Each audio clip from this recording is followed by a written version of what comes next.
Hello everyone, welcome to Narayana IAS Academy. Today we'll be analyzing the articles of 29th June 2024. As always, we have taken 5 articles of Hindu and Indian Express combined.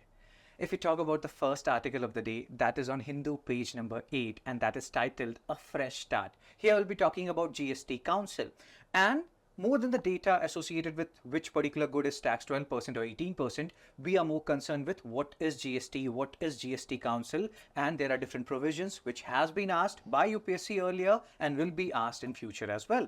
If we move on to the second article of the day, which is on Indian Express page number 4, that is titled Delhi's World-Class Infrastructure. Here we'll be talking about haphazard urbanization, which is a core topic of GS1 urbanization. Chennai flood, Delhi flood, all these things which are happening, Delhi drainage system issue, we'll be talking about that. If we talk about the third article of the day, that is based on FATF, here we have combined two articles, one of Hindu page number 12 and second of Indian Express page number 11. And we'll be talking about what is FATF, what they are saying about India, what is the role of G7 in creation of FATF. All these things we'll be discussing in this third article. If we talk about the fourth article of the day, which is on Indian Express page number 13, that is titled A Partnership of Democracies. Here we'll be talking about partnership between world's oldest democracy and world's largest democracy, that is US and India. And here we'll be talking about the implication of India-US relationship, not only for South Asia, but for in general world as a whole. If we talk about the last article of the day, which is related to Somanathpur, which will be the focus of Mysuru tourism circuit, and this particular article is on Hindu page number 6. Somanathpur is a part of UNESCO World Heritage Site. It is a style of it, or rather it is an example of Hoysala style of temple architecture, which is a hybrid of Vishra style. So there are so many keywords associated with this article related to art and culture, and we'll be having a good look at this particular article. After all these 5 articles are done, we'll be solving prelims practice questions. 5 prelims practice question and 1 means practice question, because as we have already discussed in the previous DNA as well, practice makes a man as well as a woman perfect. If we talk about the first article of the day, this is an article related to GST Council. Now, GST Council is one of the hot favorite areas of UPSC, right? UPSC asks a lot of questions on GST as well as GST Council. And they're meeting for the first time in nearly 9 months. So there are certain factual information which is there in this particular editorial. But apart from that, there are keywords, like first keyword is GST. We will talk about that. Second keyword is GST Council. We'll talk about that. GST Council is a constitutional body or a statutory body. We have to talk about it. Then in GST Council, how much percent vote weightage does central government have? How much percent vote weightage rather state governments combined have? If you have to pass a particular resolution, do you need a consensus? So there are different informations, there are different data which we need to extract from this article, directly or indirectly, right? So UPSC has asked questions on GST in both prelims as well as mains. You can see a 2017 question, and this question you could have easily solved it, because there are some extreme words which are written here. It will drastically reduce, it will enormously increase. So if you eliminate 2 and 3 and you can have a look at these second and third statement, you can easily come at A1 only as the answer. Okay. Moving on to the article. What is the context? The GST Council is meeting almost after 9 months. 11 new state ministers are there. The NDA government was there earlier as well, but this is a recalibrated NDA government. Little bit of change has happened. The majority is not that much. In fact, NDA or BJP does not have majority, and they have to take support of other political parties. So many things have changed, yet some things have remained the same. So decisions taken. Now, like here in this particular article, you can say, sir, these are factual informations, right? That hostel accommodation costing up to 20,000 a month, it will be exempted from GST. Railway services are exempted from GST. But UPSC do ask questions and can ask questions on these factual information. Like you have tax bracket of 5%, 12%, 18%, 28%, 0% also. Some people say that GST, the aim of GST is one nation, one tax. Then why do we have so many different tax brackets?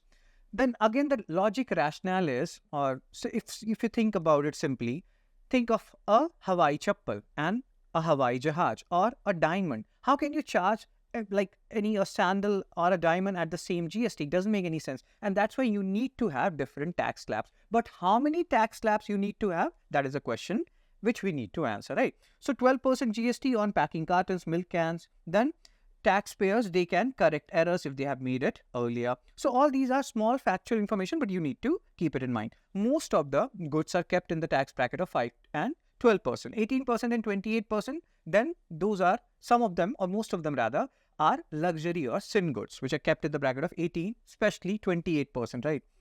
So these multiple tax bracket, they raise question whether GST is actually one nation, one tax or not. But we'll talk about it in few moments from now. First of all, it is a destination-based tax. Try to understand this. Earlier, this is an indirect tax, direct tax, and this is a destination-based tax. Earlier, indirect tax used to be source-based. What does it mean? Let's say there is a manufacturing state, Maharashtra, Gujarat.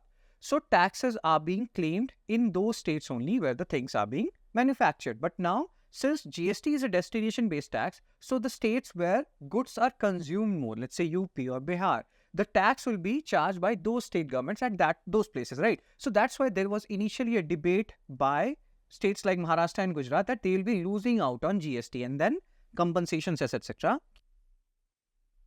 Is to eliminate the cascading effect of taxes. Earlier, there were taxes on tax and there were octroi. So many different taxes, indirect taxes were there. GST has subsumed most of these indirect taxes, if not all, to fulfill the dream of one nation, one tax. Although you do understand that this is not exactly one tax, there are multiple tax brackets here, 5%, 12%, 18%, 28%. Also, you have 0% for some goods. Now, let's talk about the keywords here. GST Council, what is GST Council? And then we'll talk about, like we have talked about GST, now we'll talk about GST Council. So, GST Council, like there are different terms when you talk about federalism also. And this particular topic, GST Council, is not exactly economy. Here, polity also comes into picture. Because when we are talking about GST Council, we are talking about a concept called cooperative federalism. There is competitive federalism, there is cooperative federalism. Here, we want states and center to come together to take a decision. So, GST Council, if you see the composition, chairperson is Union Finance Minister, then you have Union Minister for States, and then Minister of Finance from different state governments, right? So, we are promoting cooperative federalism. Another point which is important here is, which kind of body is GST Council? Whether it is a constitutional body or a statutory body, executive body, it is a constitutional body under Article 279A, Clause 1, right? So, these are some keywords which you need to keep in mind. Now, 75%, generally, if you're taking any proposal, it has to be passed by consensus. But if the consensus is not there, 75% of the weighted votes are required, members present and voting. And here, central government has 33, 1/3 voting weightage they have. 2/3 state governments have. And why this has been done? To ensure that central government do not take any decision unilaterally. They have to take support of certain number of state governments, thereby promoting the concept of cooperative federalism. If we talk about the second article of the day, this article, although there are so many factual information here, you have to understand it from the point of view of haphazard urbanization and GS1 urbanization, right? And then you can correlate what is happening in Delhi, and currently even in Gujarat, I think the airport, certain structure has fallen down. So what is happening in Delhi, or let's say in certain areas of Gujarat, you can equate it with what has happened earlier in Chennai or in Bangalore. So many things are happening, and these are examples of haphazard urbanization, unplanned urbanization, restless exploitation of resources in urban areas, right? So we have to keep this in mind and we have to learn from it. Plus, lack of planning and coordination among different entities. Like Delhi is a union territory, and there is another center union territory tussle which goes on, and that you may have read about it. So there are different issues which we have to deal with in this particular question. So you can see UPSC, means 2016, they have asked this question, not in prelims but in mains. Major cities of India are becoming vulnerable to flood condition. You have to discuss it.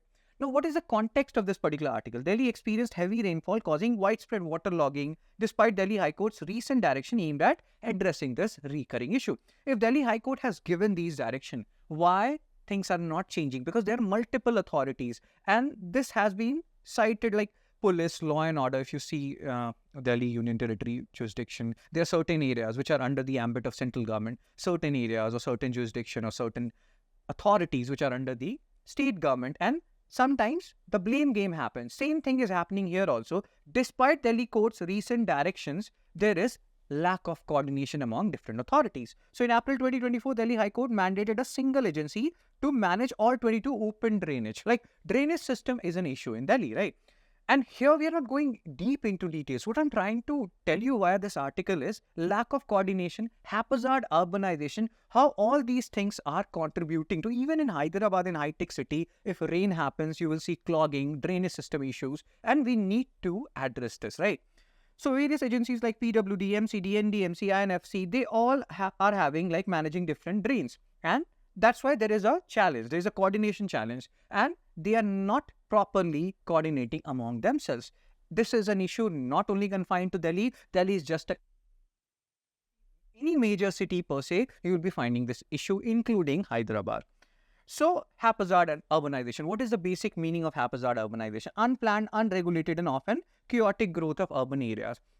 You must have heard about something known as compensatory afforestation, where they are saying that they will cut 10 trees and then they will plant 1,000 saplings or something like that. Compensatory afforestation. Some people also say that this compensatory afforestation is nothing but an excuse to do haphazard urbanization. Because, like, let's say there is a 10 tree which has grown to its full potential. You cannot replace it by planting 100 saplings. That is not equitable afforestation in any way or the other, right? So all these things, small things, contribute to haphazard urbanization.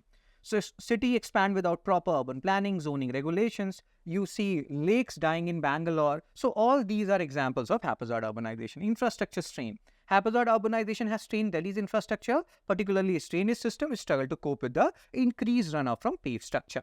Then agencies' responsibilities. Multiple agencies are there and they manage different aspects of urban development and challenges, leading to coordination issues and inefficiencies. So hope you're understanding this issue, and there has to be proper coordination. There has to be like compensatory afforestation if somebody is like, that is a very noble initiative, but you have to see to which extent via compensatory afforestation you are allowing deforestation. So there are so many things to cater to here. Conclusion. The article underscores how haphazard urbanization in Delhi has led to significant infrastructure challenges, particularly in managing drainage system and mitigating the impact of water logging on residents and environment, right? So there was a very interesting debate related to economic development and environmental conservation. And here also, when you're seeing haphazard urbanization, you're seeing a tussle between economic development and environmental conservation. And the people say that they both lie at the opposite end of the spectrum. But according to environmentalists and other scholars, no, there is a midpoint here where you can focus both on economic development and environmental conservation, that is known as sustainable development. So the solution of haphazard urbanization lies to a great extent on promoting sustainable development. And that's why you have sustainable development goals, 17 goals, 169 targets and everything. So it's not like they both are at the opposite end of the spectrum. They meet at a point, and that point is known as the point of sustainable development. If we talk about the third article of the day, here we are talking about an organization or an entity called as FATF, Financial Action Task Force, and they are talking something good about India.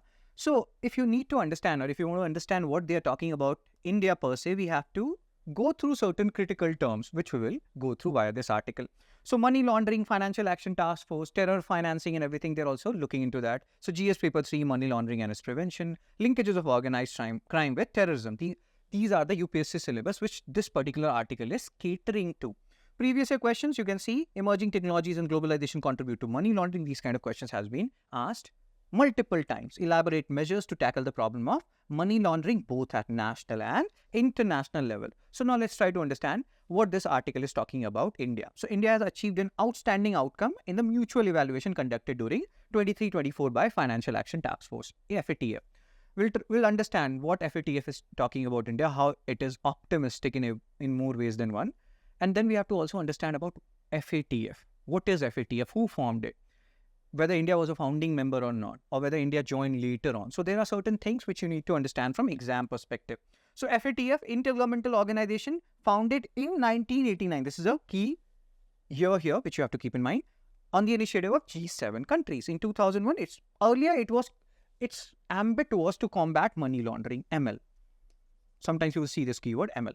Now, from 2001 onwards, the mandate has been expanded to include terror financing or terrorism financing, that is TF. So keep this small abbreviation in mind, MLTF. This is a year, or this is an era of abbreviation rather. So people use MLTF a lot. Objective to combat money laundering, terror financing, etc.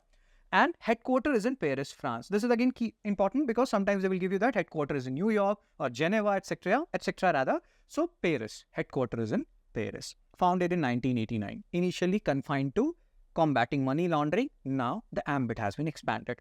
Decision making, they are like meeting 3 times per year. The members, they have 40 members. India was not the founding member. India became a member in 2010. FATF was founded in 1989. About FATF, if we talk more, now this is interesting. There are certain keywords here.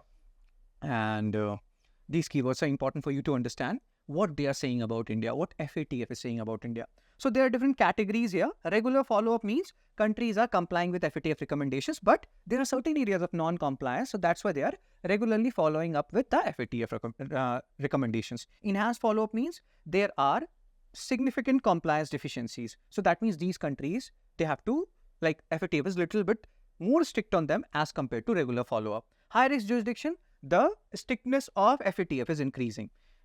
Again, if we come to jurisdiction under increased monitoring or grey areas, so again, you can see this has the highest amount of restriction by FATF. But no follow-up means country with no significant deficiencies in their AML and CFT, anti-money laundering and counter-terrorism or terror financing we are talking about here. Combating the, see this thing, CFT, combating the financing of terrorism, AML, that is anti-money laundering. And that's why I was telling you, keep in mind these abbreviation ML and FT.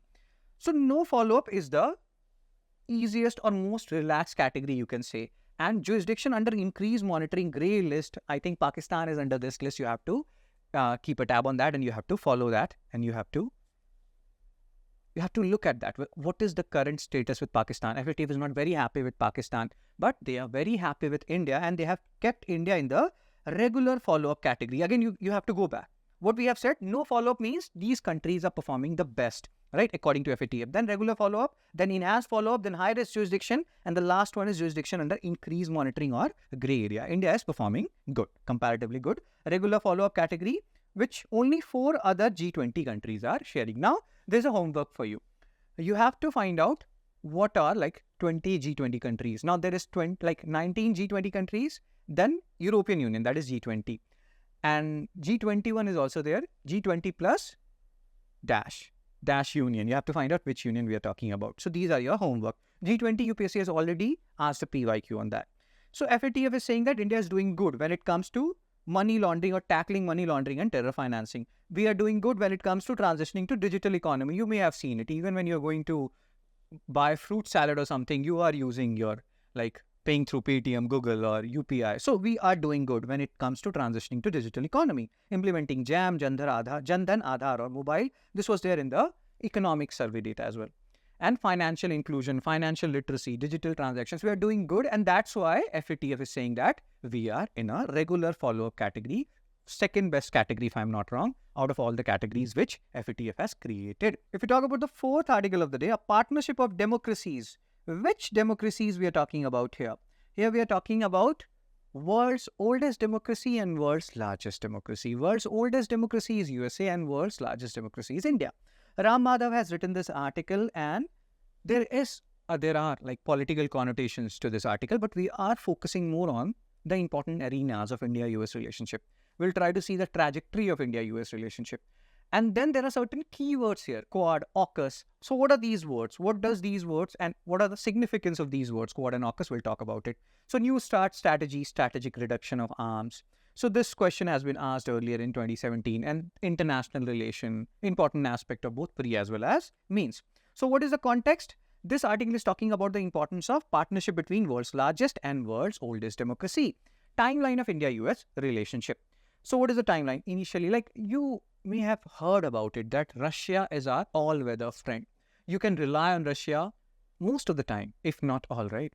But US and India, they have a transactional relationship. That was a word which was used a lot during the Trump period. Transactional relationship. Quid pro quo relationship. What is quid pro quo transactional? That you give me one thing, I will give you another. Transactional relationship. So here we'll have a little bit of timeline to understand what was happening post-independence. India-US relationship strained due to Nehruji's non-alignment policy, NAM, non-aligned movement. But we do know that we will not be going to either of the power blocks, be it the capitalist power bloc or the communist power bloc. Neither will be siding with USA nor will be siding with USSR. But many political experts says that India did side with somewhat with USSR and US did not like it.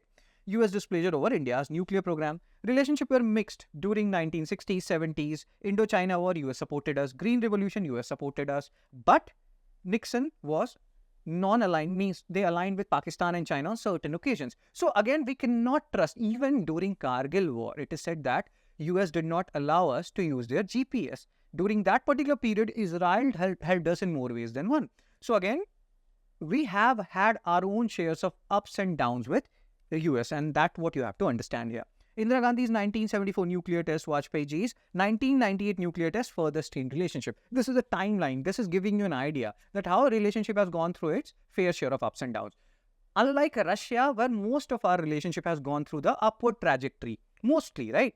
Clinton's visit to India in 2000, the vision document with Vajpayee. So whatever, like India did in 1998 nuclear test, so we were alienated to a certain extent. But then 2 years after, Bill Clinton visited, relationship started getting normalized. And now things are going towards an upward trajectory. Manmohan Singh and Obama, sir, they described the partnership as defining for the 21st century. And then in joint statement, Modi and Biden envisioned India, US and India as among the closest partners in the world. So we need US. US needs us. And again, there has to be a little bit of balancing which has to be done. India-US relationship, India-Russia relationship. We need to balance these two poles. And that's what we are continuously trying to do. And hats off to our international relations policies for that, right? So Quad versus AUKUS. So this was a little bit of brief timeline between or about India-US relationship. Now the keywords related to this article, Quad and AUKUS. So Quad comprising India, US, Japan, Australia. Informally, it was talked about in 2007, Shinzo Abe. But the forum was revived in 2017 due to shared concern about regional security, rise of China, and all these things. So Quad, 4 countries. What is important here? 2007, Genesis. From 2017 onwards, it has like revived itself, invigorated itself to a certain extent. Cut this part. So 2007, initial genesis of Quad we are talking about. And in 2017 or from 2017 onwards, Quad has been in focus in more ways than one, right? AUKUS. If we talk about AUKUS, see the names or the letters here. A, UK, US. Australia, UK, United Kingdom, US. So again, here also there is strategic partnership focusing on defense and security through nuclear submarine technology. And many people say that here AUKUS in a way is overshadowing Quad now because more than the Quad, we are talking about AUKUS. So again, what is important from exam perspective? And AUKUS was formalized in 2021. Here we are talking about Quad 2007, 2017 are the important years. AUKUS 2021 is the important year. And the member countries associated with Quad and AUKUS, that's what you have to keep in mind. Australia, UK, US, and here India, US, Japan, and Australia. Future challenges and cooperation when we are talking about India-US relationship. It has to be like the balance between India, US, India, Russia relationship that has to be maintained. China is a major like talking point between India and US. The rise of China and the new Cold War-like tension necessitate greater India-US understanding and coordinated action. The future trajectory of India-US relationship will depend on mutual understanding and cooperation. And it has to go beyond this transactional nature. And in more ways than one, India-US relationship promotes Vasudhaiva Kutumbakam, whole world is one family, as US is called the melting pot of all civilizations. If we talk about the last article of the day, it is related to art and culture. Hoysala art, UNESCO, World Heritage Site, it has been included in that. And in that, there is a temple called Somanathpur. And it will be the focus of Mysuru tourism circuit. So there are some keywords here, UNESCO World Heritage Site, Somanathpur, which deity they are. Like there is a deity in 3 forms. We have to talk about that. So there are certain keywords which we have to understand. If you're talking about Hoysala, which type of temple architecture did they propagate, whether it was Nagara, Dravida or Vishra, and how is Vishra different from Nagara and Dravida? So like UNESCO World Heritage Site, World Heritage Convention, UPSC do ask questions on these terms. So you have to be wary of that. So what is the context? Karnataka Tourism Department is gearing up to spotlight the UNESCO World Heritage Site of Somnathpura within the Mysore tourism circuit. So now do understand, like, you have 42 UNESCO World Heritage Site, which keeps on increasing, right? And Shanti Niketan, Hoysala architecture, it has been included. Latest Dholavira, if I'm not wrong, was also the 40th UNESCO World Heritage Site. So you should be having a list of all these 42 UNESCO World Heritage Sites, which will keep on increasing, right? As we get more and more UNESCO World Heritage Sites. So Somnathpura Keshava Temple, it is a magnificent Hoysala monument. Now here you have to understand Keshav. When generally there is a confusion like this Keshav temple or Somnathpur Keshav temple is attributed to which god? Keshav is the name of Vishnu. Even in serials or mythological serials you watch now, you must have heard, hey Keshav, do this and do that. So Keshav, Vishnu. So Krishna Bhagwan is a form of Vishnu, and in this particular Somnathpur Keshav temple, Lord Krishna is in three forms: Janardhan, Keshava and Venugopal. So Keshav, just remember the name Keshav, Vishnu Bhagwan, Vishnu god, right? So the main Keshav idol is missing and the Janardhan and Venugopal idols are damaged. So that is the current state. But the most important part here is, the keywords here are Somnathpur Keshav temple associated with Hoysalas. Somnathpur Keshav temple associated with which god? Vishnu Bhagwan, and the further avatars of Vishnu, that is Lord Krishna, right? Somnathpur Keshava temple. The more you see these images, the better you will be in remembering the facts. So this is the Hoysala architecture, which is Visara style. Visara means they combine the elements of Nagara and Dravida style. And they have so much like liberty. They make in different areas, temple architecture when we are talking about. In some places you will use sandstone, some places you will use clay, based on what raw materials are available. Here they are using something known as soapstone. Soapstone, which is a very soft stone. So do remember, what is the raw material which is generally used by Hoysala, or which is generally used in Hoysala architecture? That is soapstone. And these are very soft stone, so you can carve a lot of things here, and that's why you see so much intricacies. Steelhead plan, star-like plan, you will see in this Somnathpur Keshava temple. So building style Hoysala architecture developed between 11th and 14th century. This is hybrid or Vishra. So they have combined the best or taken the best of both worlds, that is Nagara and Dravida. So basic morphology is Dravidian, but they have also incorporated some of the Nagara tradition and local traditions like Bhumija mode. Now here you have to keep a tab on the keyword steelhead plan. Star-like, you can see here it is designed in a star-like format. And how this thing has been done? Because they are made on soapstone, which is very soft stone, as we have just discussed. Since it is a soft stone, carving, you have more freedom when you are carving new layers or new things on the sculptures as compared to what people in the Nagara and Dravida style have. Now let's solve some practice questions. And one more thing you can do, once you have solved these questions, and you will be getting 5 prelims practice question, 1 means practice question. Out of the 5 prelims practice questions, how many questions you got correct? You can post it in the comment section that you have got 3 out of 5, 4 out of 5, and make it a habit. Go to the previous DNA videos also and see how many questions you are getting correct after going through all the articles, and post your answer in the comment section. And the more you participate, the more you'll be able to remember things in a better manner. So do post your answer in the comment section. I'll be personally looking at that, right? So let's have a look at the first question. Somnathpura Keshava temple, there are different statements which are given here. And which of the following they're asking how many statements are correct. So you can see here, Keshava temple is a magnificent 13th century Hoysala monument, that is correct. It is a part of UNESCO World Heritage Site, that is also correct. And this is a breathtakingly beautiful Trikuta temple dedicated to Lord Krishna. All these 3 points are correct, and the answer here is D, 1, 2, 3. They are basically asking how many of the statements here are correct. So the answer is D, 1, 2, 3. Whenever you're seeing the question, pause me there and then try to answer it. And then when you have done the answering part, you can unpause me. Here the question is related to GST. We have talked about GST. We have talked about GST Council. Pause me here. Have a look at the questions. There are 3 statements. Comprehensive multi-stage destination-based tax. Primary objective of GST is to eliminate the cascading effect of taxes, tax on tax, and create a single unified Indian market. GST has only one uniform tax rate for all goods and services. So generally what happens when you have these multiple statements, you try to do option elimination. You try to remove that option which you feel is 100% wrong. Like third statement is 100% wrong. There is no one uniform tax rate. You have 5%, 12%, 18%, 28%. So how come it is one uniform? So third, if you eliminate, you're getting the answer. That is A, 1 and 2 only. Then see the third question. Consider the following statement regarding the GST Council. You can again pause me here. There are 4 statements. First statement, 279A, clause 1, correct. Union Finance Minister such chairpersons, correct. GST Council weightage, central government 1/3, state governments 2/3, correct. For the proposal to be approved without consensus, at least 50% of the weightage of 50% of the weighted votes are required. Incorrect. It is 75%. So that means 4th you have to eliminate. And even if you had not known anything about 1, 2 and 3 and you had known Kinana, we need 75% of the weighted votes, you would have got the answer by eliminating 4 and the answer is A, 1, 2 and 3 only.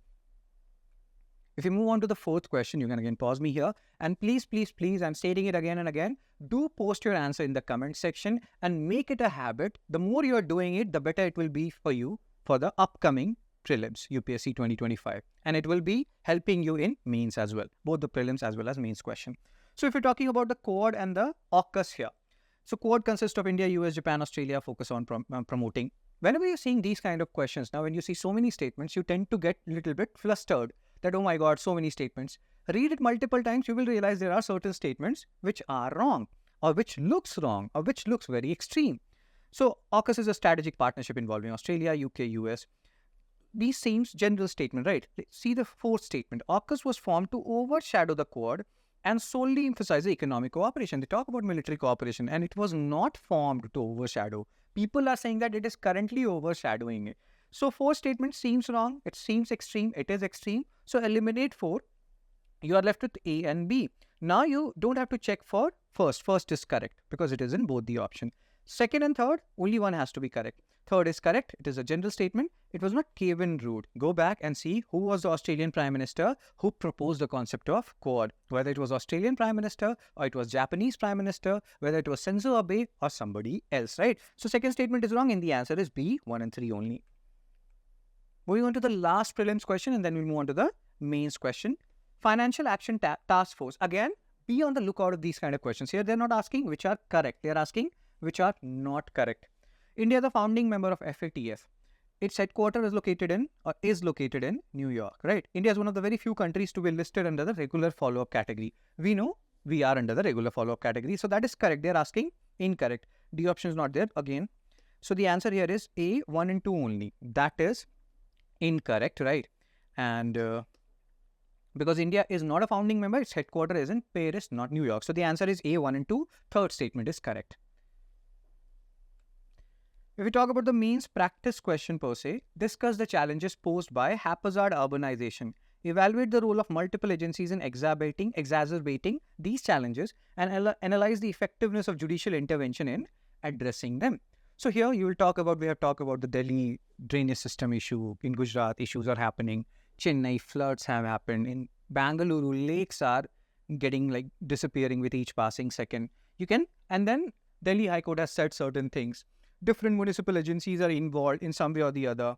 There is lack of coordination. So you can divide your answer. You can talk about what is haphazard urbanization.